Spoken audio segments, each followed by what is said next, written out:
Hey, friends. Welcome back to Mourning, People, the podcast for everyone searching for a little bit of gratitude in their life. I was recently talking to an old friend who reached out about this new venture of mine, and he was saying how he struggles with some stuff too. And we were kind of talking about my struggles with being chronically ill. And throughout this conversation, he mentioned gratitude. And I was like, oh my God. I haven't even talked about that yet because I talk often about my journey with practicing mindfulness and acceptance and being in the moment, but gratitude completely slipped my mind. It's something that I do practice. I'm very cognizant of it. I try to keep it in my mind at all times. I don't drive, mostly because of the chronic health stuff. I have a little electric scooter that I ride, and when I was working, the way I ride to work, I get to ride on a trail that's right beside the river. And it's so beautiful. And you're surrounded by greenery and trees, and there's a river. And, during salmon season, the salmon are there. And every morning on my way to work, I would just be so thankful that I get to participate in this. I get to be part of this beauty and this sunshine or rain, usually rain around here, at least. But I found that when you get to just enjoy your surroundings like that, especially in nature, it makes it so much easier to find different things to be grateful for.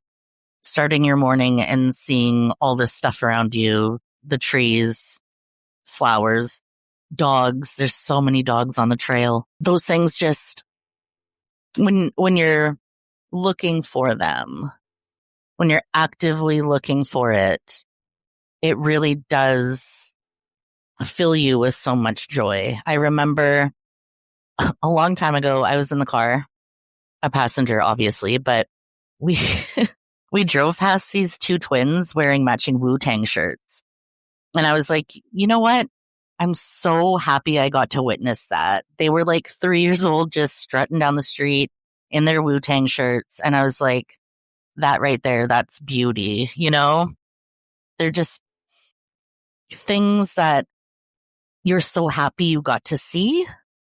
And when you keep it in your mind, it's so much easier to recognize these things. Even like when you're starting your morning, you can be like, it's a beautiful day. Even if it's not a beautiful day, you can still find beauty in every day. My coffee is really good today. I'm thankful for this coffee. It's delicious. I'm thankful that I remembered to make my lunch before I went to bed last night, so now I don't have to do it in the morning. Thankful that this song came on the radio on my way to work or on your playlist. I'm thankful that I didn't just trip and fall when I stumbled just then, because that would have been embarrassing. Just tiny little things that you can recognize and go, wow, thank you. I know that when we're going through hard times and we're struggling with grief, especially whether it's grieving someone we lost, an opportunity we lost, a job we lost, it's so difficult to find tiny little moments of gratitude. It's the same as everything else I talk about with mindfulness or acceptance. You just have to practice. And I understand how hard it is to practice these things when you're grieving, when you're sad, when you don't even have the energy to feel sad anymore. It's hard to feel grateful for anything. It is possible to hold grief and gratitude for something at the same time. It's not like being grateful for something is going to negate your grief. Finding joy in a simple thing doesn't mean you're over being sad. I think it just shows that we're human. And, I say often that grief isn't linear. Grief doesn't have a timeline, but emotions don't have a timeline. No emotion does. You're allowed to feel joy in the sadness. You're allowed to feel sadness in the joy. You can hold both of them.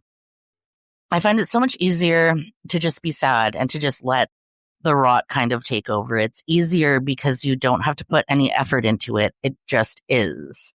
Our brains are wired to focus on the negative and to focus on the bad. And it really does take a lot of effort to fight through that and to push through it.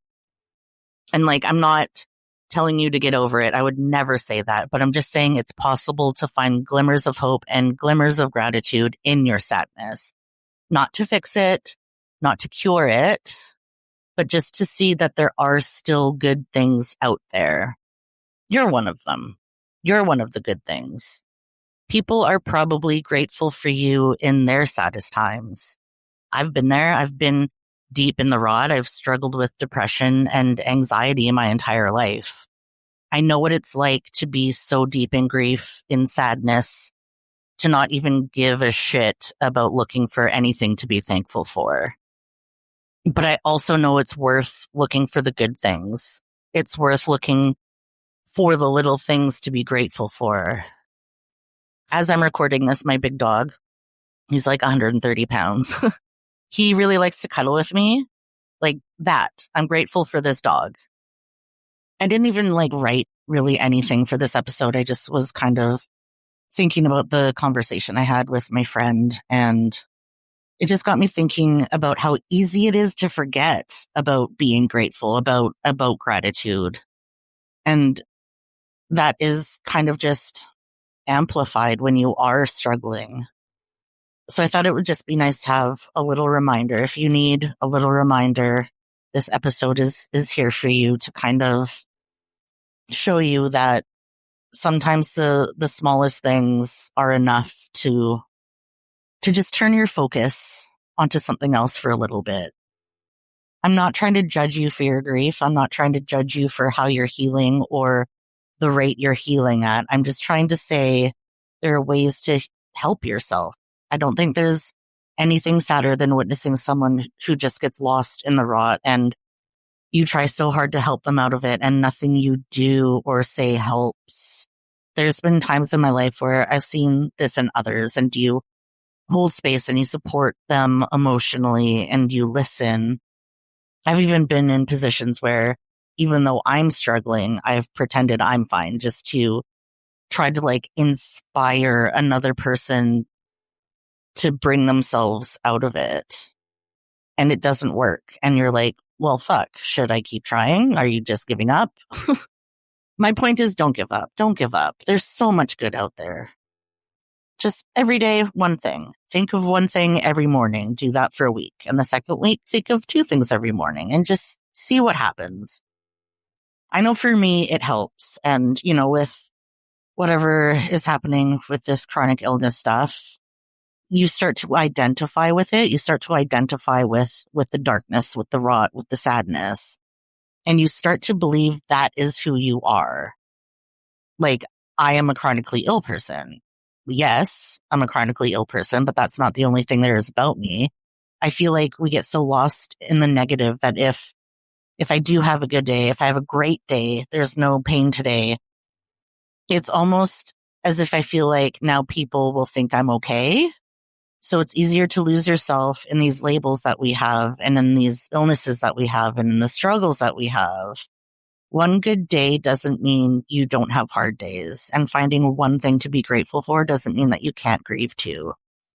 So just hold space for both.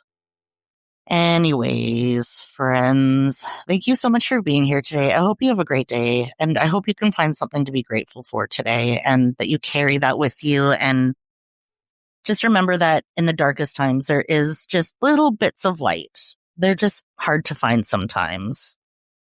Have a good day, my friends. Maybe take a walk if you can. Draw a picture. Wash your face. Wash your face. It's good for you. You are not alone. You're a morning person. Bye, friends.